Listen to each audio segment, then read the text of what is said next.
Well, good morning. It's about time to get started with our class.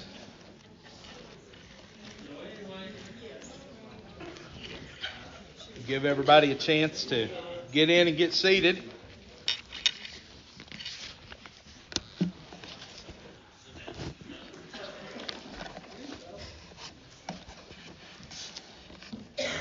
It's good to see everybody this morning. This is the biggest crowd we've had for Bible study in quite some time. It's good to see everybody this morning. Glad everybody's doing well and able to be here.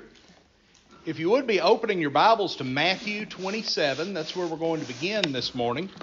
We're going to jump around a little bit as we go through our study, but we're going to begin in Matthew 27.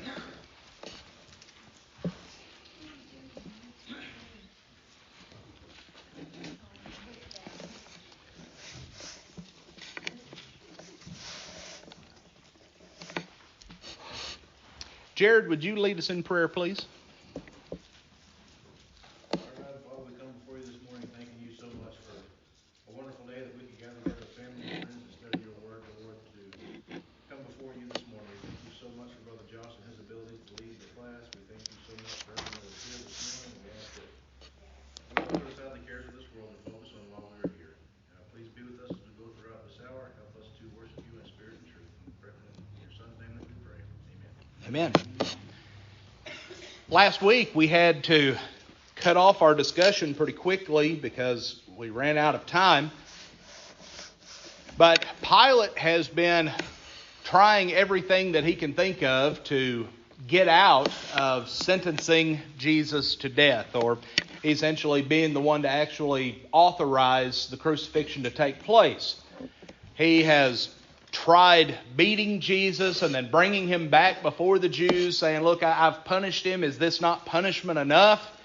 And they say, no, we still want him to be crucified. So he comes up with this idea. He says, well, this time of the year during the Passover, it's our tradition based upon the agreement that the Romans and the Jews have together that we will release one of our prisoners, one of the Jews. We'll release them back to you. He said, so I'm going to give you the option. He said, you can either have Jesus, this man that I believe to be innocent of all charges. He says, or you can have Barabbas. You can have this man that is a convicted murderer, a thief, one who, without a shadow of a doubt, is worthy of being put to death. And they all cry out, release Barabbas. Well, Pilate tries and tries to reason with them. Why would you want that? I don't see anything wrong with this man. But then the priests, they throw something out there to Pilate, and the text says that it actually scared Pilate. He was afraid by what he heard. Because the Jews, and I'm paraphrasing here, they said, we really don't need your permission. They said, we've come to you just to get you to carry this out. And that is your role. That's the extent of your authority. We've tried this man in our courts. We have sentenced him. We have found him guilty in our courts. The agreement with the Romans is simply, we have to bring them to you to carry out the sentence. Well, Pilate knew that his position was dependent upon keeping the peace with the Jews. He knew that if he released Jesus, that it would cause an uproar, and more than likely word would get back to Caesar, and he would be recalled to Rome. He would lose the authority that he had. And so we left off by just briefly commenting on this scene of Pilate washing his hands before the crowd. And notice verses 24 and 25 of Matthew 27. When Pilate saw that he could prevail nothing, meaning when he saw that he could not reason with them, when he found out that he was not going to be able to release Jesus in any way that would appease the Jews, but rather a tumult was made. And he took water and he washed his hands before the multitude, saying, I am innocent of the blood of this just person. See ye to it. So right there, notice that he brings out this basin of water, and he ceremonially, here in front of this whole crowd, he's washing his hands. He says, I think the man's innocent, but because you're stirring up such a ruckus over this, and because my authority only allows me to carry out what the Jewish courts have already authorized, he says, I'm washing my hands of the matter. He said, I'm not going to be to blame for Jesus being put to death. But notice what he says. He says, see you to it.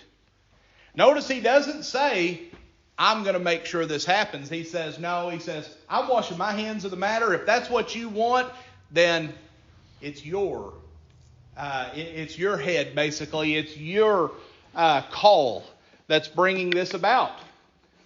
Well, notice the next verse.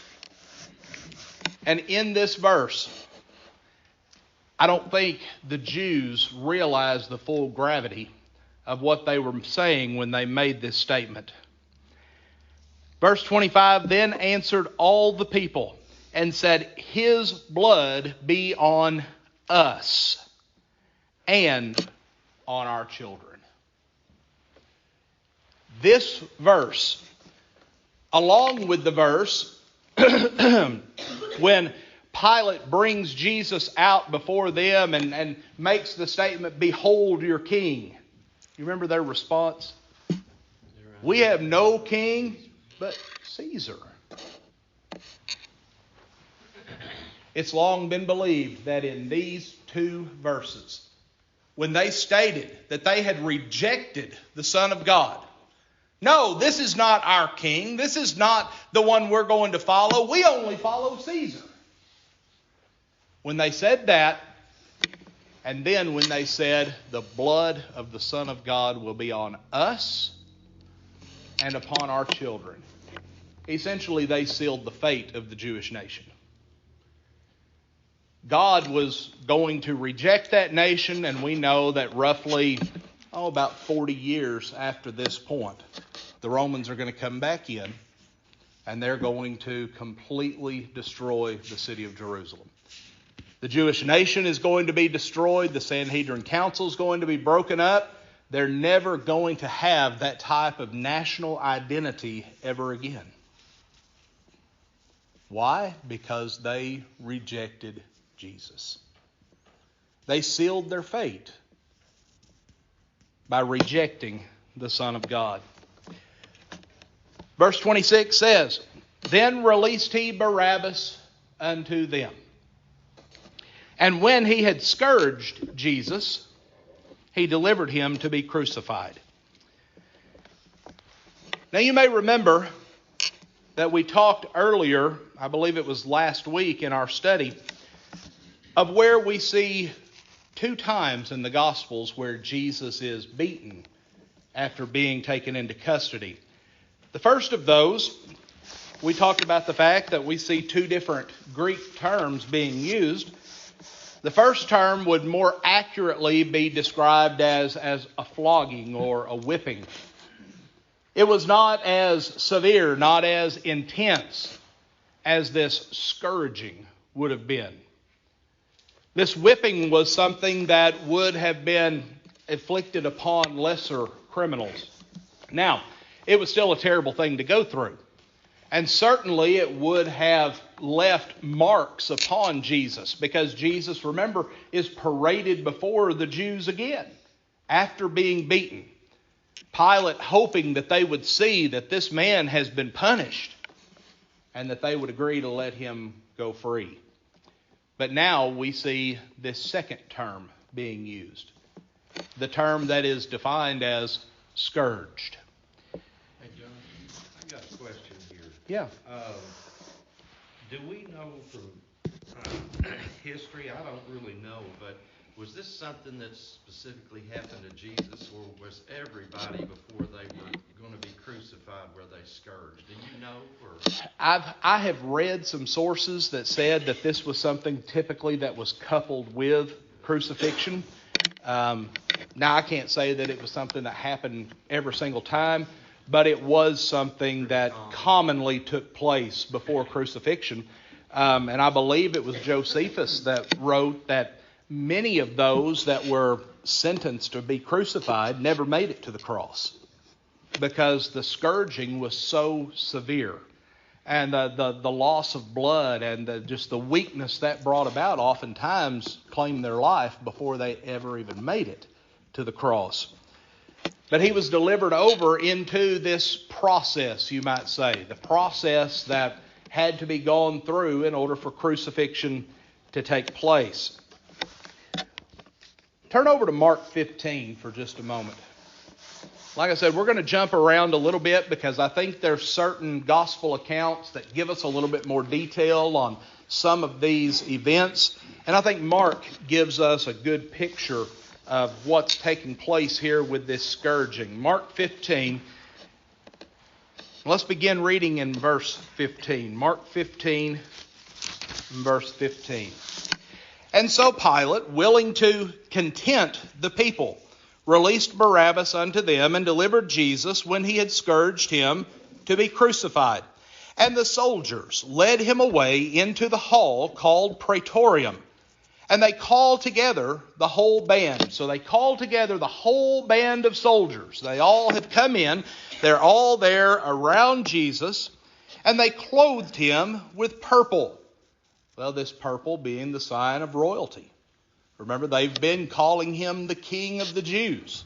So they clothe him in this garment that would signify this designation that has been given to him. They plaited a crown of thorns and put it about his head and began to salute him. Hail, King of the Jews. They're mocking him. They're taunting him. They're trying to bring about as much humiliation as possible. Now, again, this was something else that I have read was a pretty common practice among the Roman soldiers. They would do everything in their power to bring about as much humiliation as they possibly could.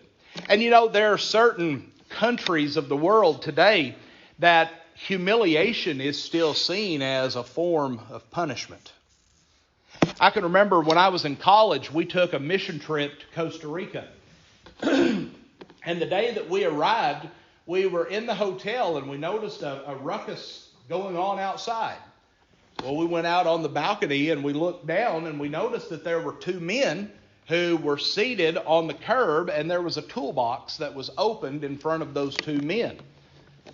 And it seemed like everybody in the town was coming and walking by these men and looking at them and uttering seemingly insults in Spanish toward these men. So we went and we asked the owner of the hotel what was taking place. And she explained to us that those men had been caught with drugs in that toolbox that they were trying to sell. And so what the local police would do in cases like that, they would make a public spectacle. And they would sit the people out there with the drugs or whatever it was between them, and everybody would walk past as a form of humiliation. And this was seen as part of the punishment for the crime. So we see this idea of humiliation being a punishment is something that has long taken place. Now, in our country, that's something that wouldn't fly. Because of the liberties and things of that nature, the civil rights that we have in our country, that's something that would never fly. In fact, in our country, those charges probably would be dismissed and thrown out because of the humiliation. But in other parts of the world, we see that this is still something that is very common. Well, the Roman soldiers, they took great pride in this, coming up with ways of humiliation. So look at what they've done. They put a scarlet robe upon Jesus. They make a crown of thorns, place it upon his head. One of the other gospel accounts says they take a reed and place it in his hand, seemingly to have the sign of a censer or some other sign of authority that royalty would often hold. And then they begin to mock him and taunt him. They go and they take the reed out of his hand and they hit him over the head with that crown of thorns on his head. Bringing about pain, bringing about humiliation. 19 says they smote him on the head with a reed and spit upon him, and bowed their knees before him and worshipped him. But then when all of this mockery was over, notice that they took the robe off of him. When they took him out to be crucified, they didn't want him having this scarlet robe on. They didn't want any of these signs of royalty. They put his common clothes back on him. They led him out to be crucified. Now we come to an interesting passage, in my opinion. If you look at John 19 and verse 17, it's interesting to me that John includes some details that we don't find in any of the other gospel accounts on certain aspects of the crucifixion. In John 19 and verse 17, it says, "And he," referring to Jesus, "bearing his cross, went forth into a place called the place of a skull, which is called in the Hebrew Golgotha." Now, keep that in mind and turn back over to Luke 23.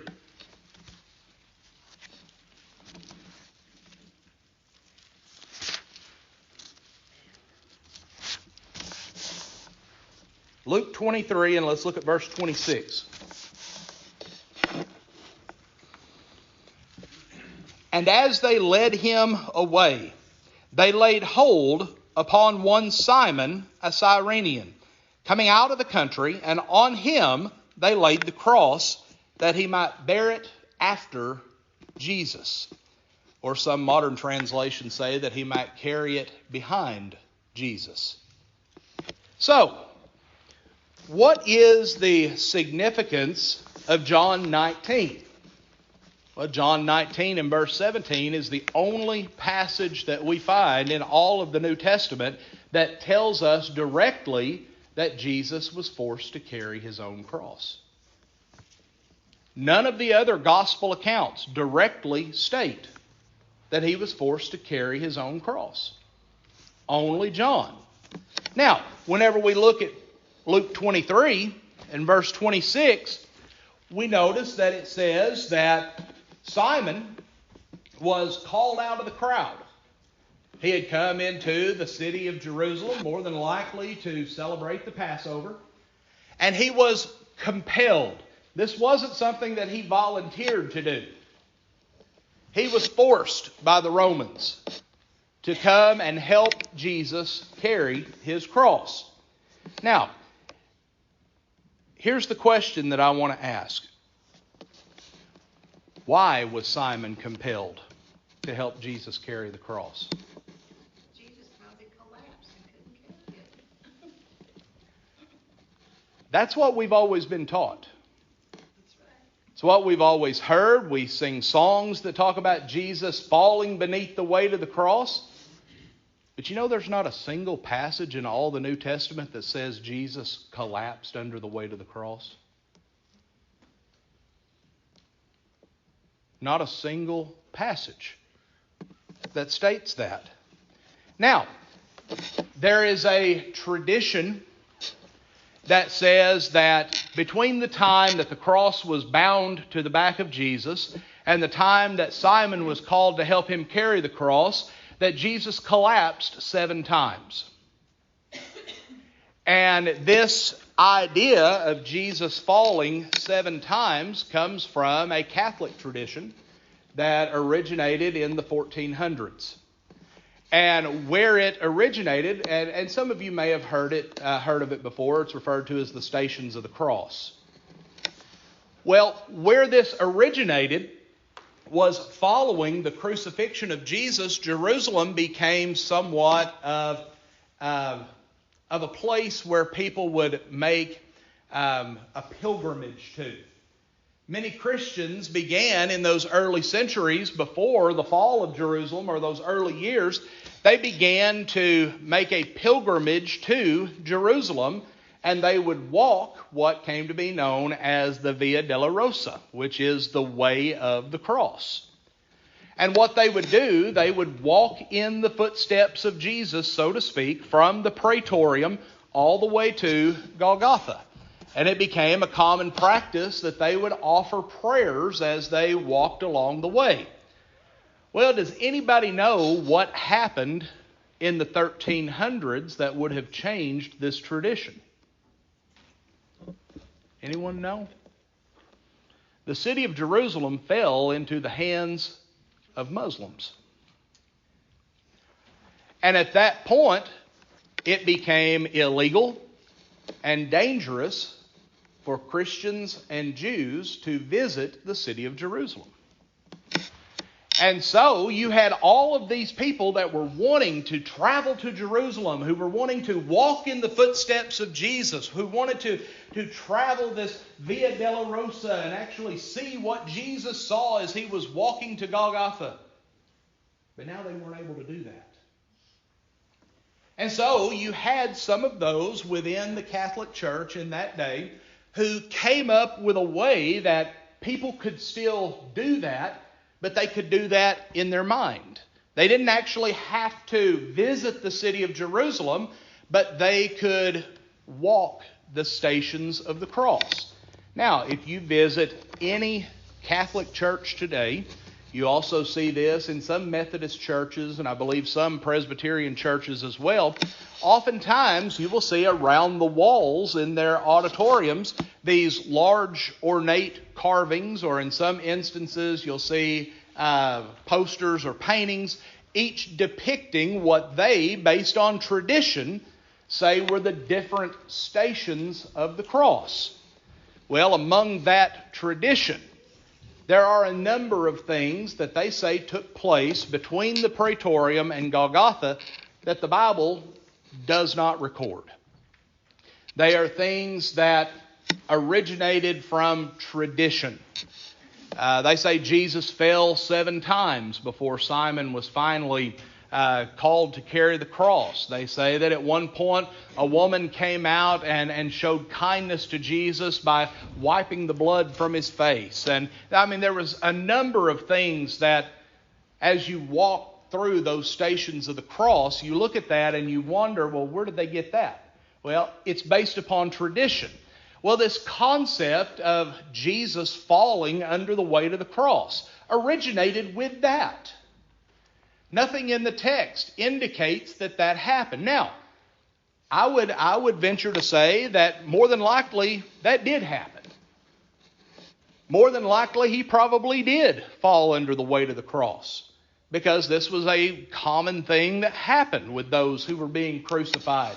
It was not uncommon for Roman soldiers to pull people out of the crowd, to have them help the criminals carry their cross to Golgotha. But nothing in the text indicates that this happened. But we do see that indeed Jesus did start out carrying his cross. And for some reason, whether it was due to his weakness from the scourging that had already taken place, whether it was because he was falling under the weight of the cross, the text doesn't tell us the exact reason. But this man Simon was called out of the crowd to come and help carry the cross of Jesus. And the way that the text is worded here in Luke 23 and verse 26, it would indicate that Simon was commissioned to carry one end of the cross. Oftentimes what would happen, the cross would be bound to the back of the criminal, and they would be forced to carry or drag it. Well, from the way the text is worded and what generally is accepted in this instance is that more than likely Simon was compelled to carry one end of the cross, the opposite end from where Jesus had been bound. And so here we have this scene. We have Jesus with this heavy cross bound to his back, probably with ropes. He's trying to force himself along the way. He's lost a ton of blood. He's very weak. He's near to the point of death already. And this man is compelled to help him carry the cross. Now, something that I find very interesting in Luke's account, Luke records something here that no one else records. And this is a conversation that Jesus has with what he terms as the daughters of Jerusalem. And what this would have been Jewish women that were along the route, that were witnessing what was taking place. Notice verses 27 through 31 of Luke 23. 27 through 31. And there followed him a great company of people and of women, which also bewailed and lamented him. They didn't like what was taking place. They were sad over what was going on. But Jesus, turning unto them, said, Daughters of Jerusalem, weep not for me, but weep for yourselves and for your children.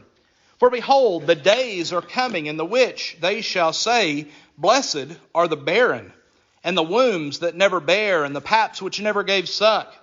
Then shall they begin to say to the mountains, Fall on us, and to the hills, cover us. For if they do these things in a green tree, what shall be done in the dry? Here we find the final prophecy from Jesus concerning the destruction of Jerusalem. He tells these women, he says, don't cry over me. Don't cry over what's happening. He says, because you're fixing to face something far worse than what I'm facing. You need to be weeping over the condition of your people, over the condition of the nation. He said, because there's going to come a time when you're going to have mothers that wish they never had children. Why? Because they would have to try to care for those children during the time of the siege of Jerusalem. They would have to watch many of their children die as a result of starvation and things of that point. He said there's going to come a time when you're going to pray for barrenness. You're going to desire that. But then, he said, it's going to get so bad that you're going to be crying out for the end to come. You're going to be crying out for death. Let the mountains fall upon us. Relieve us from the suffering that we're facing. But I love this statement that we see here in verse 31. Yes, ma'am. I was just going to ask a question about 31. Okay. Is that the Romans that are them that's crucified, right? Yes, ma'am. So when it says in the green tree, what shall be done in the dry, is he talking about fire? No, what he's talking about is well, let me put it this way. The green tree is indicative of righteousness. And the dry is indicative of unrighteousness. And so what he's saying, he says, you look at what they're doing to someone who is righteous. He said, now think about how much worse it's going to be on someone who is unrighteous. So he's trying to get them to see, and this idea of a green tree is indicative of that which is alive and vibrant and healthy. Well, he's talking about the faithfulness of himself. He says, here I am. He says, I'm innocent. He says, I've done everything right before God, and you look how they're treating me. He says, but how do you think they're going to treat one that has broken their laws, that has sinned against them, but also has sinned against God? So he's telling these women, he says, you don't need to be so concerned over me, because what you're going to suffer is going to be far worse than what I have to suffer. So we have, so to speak, a final warning from Jesus. He says, if you don't want to go through this suffering, then you need to pay heed to the things that I've been saying. You need to make these changes in your life. Because what they're doing to me, this green tree, this sign of faithfulness, He said, what they're going to do to you because of your dry and dusty and dead faith, he said it's going to be far worse. Then we come to another interesting account. Notice it says that they led him to a place called Golgotha, which is the place of a skull. Now, there's a couple of different ideas as to how Golgotha got this name. One of them is so sensational that I think that there's no validity to it. Basically, what they say is that this location known as Golgotha was the original burial place of Adam. And so they called it the place of a skull because it was originally a cemetery, and that there were people buried in this location from the very beginning. But the more commonly held belief is that this was a location where there was some type of a large rock outcropping, and that at least in the time of Christ, that it had somewhat of the appearance of a human skull. And so it came to be known as Golgotha because of the actual physical features of the location, not because of some historical significance of the location. So he's brought to this place, Golgotha, place of a skull. And verse 33, well, go back to Matthew for a minute. Matthew 27. And we're going to stay here for just a moment. Matthew chapter 27. Look at verse 33. And when they were come unto a place called Golgotha, that is to say, a place of a skull. Verse 34. They gave him vinegar to drink, mingled with gall. And when he had tasted thereof, he would not drink. Now, depending upon which gospel account you look at, and depending upon which translation of the Bible you're reading, some refer to this as vinegar mingled with gall. Others describe it as sour wine. Now, there's no contradiction there, because in those days, vinegar was referred to as bitter wine.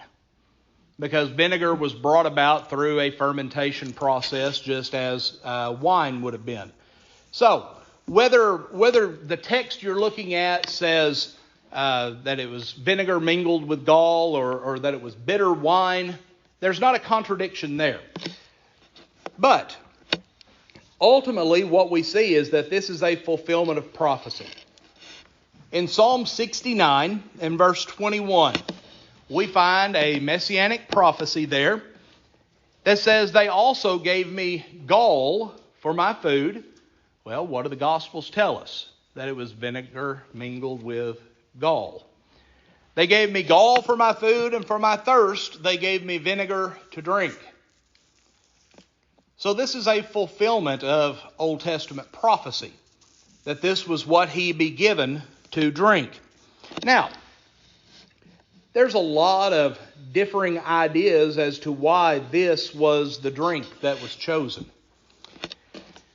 This vinegar mingled with gall was a drink that was commonly used by Roman soldiers.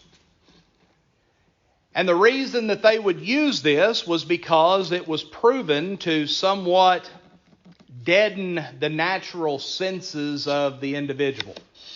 Now, there's some speculation. Was it really deadening the senses, or were they just getting drunk because it was a fermented product? Well, we don't really know that. But ultimately, what they believed was that this concoction of vinegar mingled with gall, or one commentator said that this item or this product that's described as gall was actually myrrh, was actually a type of it was a type of oil that would be used oftentimes in medicinal purposes and things of that nature. They believed that this was actually a natural form of muscle relaxer.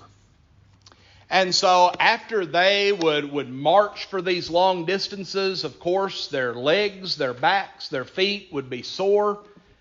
And so they believed that by drinking this concoction that it would relieve that. Now, once again, whether it was actually this causing it or whether they were just getting drunk from the fermented product and that seemed to deaden that, we don't know.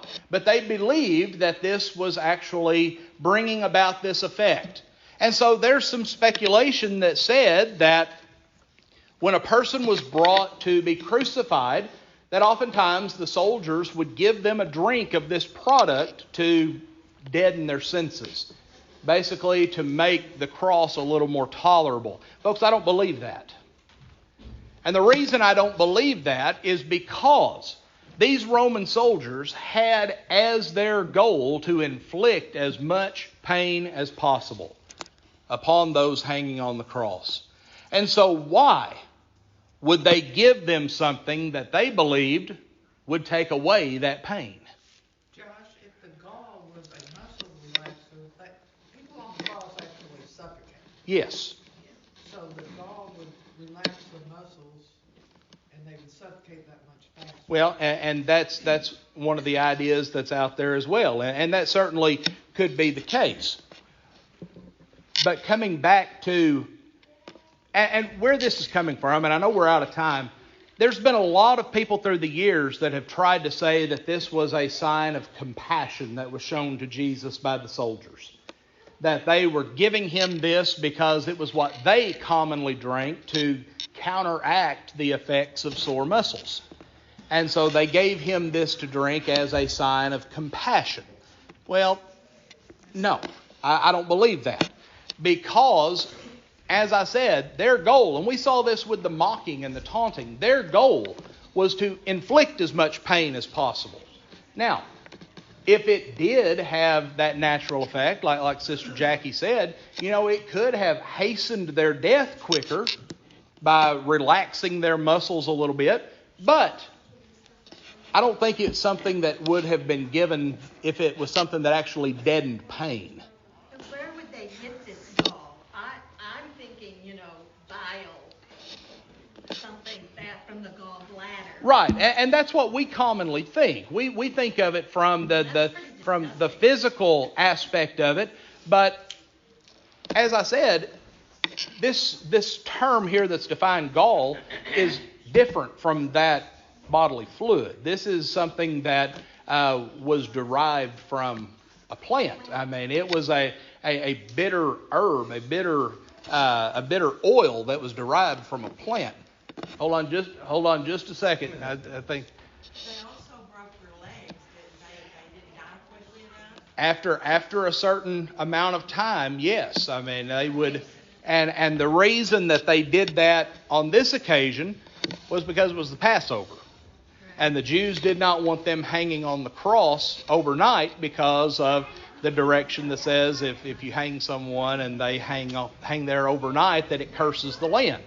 Well, the Jews didn't want them hanging on the cross overnight and it deeming that land unclean for their feast. And so that was why that happened. All right, let me go to Dad and then... There's one thing here. It says in the Bible the word gall often refers to a bitter tasting substance made of plants such as wormwood or myrrh. Okay, yeah, and wormwood is often seen as a sign for just intense bitterness. Yeah. Well, one thing I've always is believed that the reason Jesus rejected it is because he was fully committed to fully suffering Right. for us. Right. And he didn't want anything to make it easier. He was fully committed to suffer completely on the cross for us. That's right. That's right. I think that's correct. All right, we're going to stop right there. And Lord willing, next Sunday morning we'll pick up in Matthew 27 and verse 5. 27 verse 35.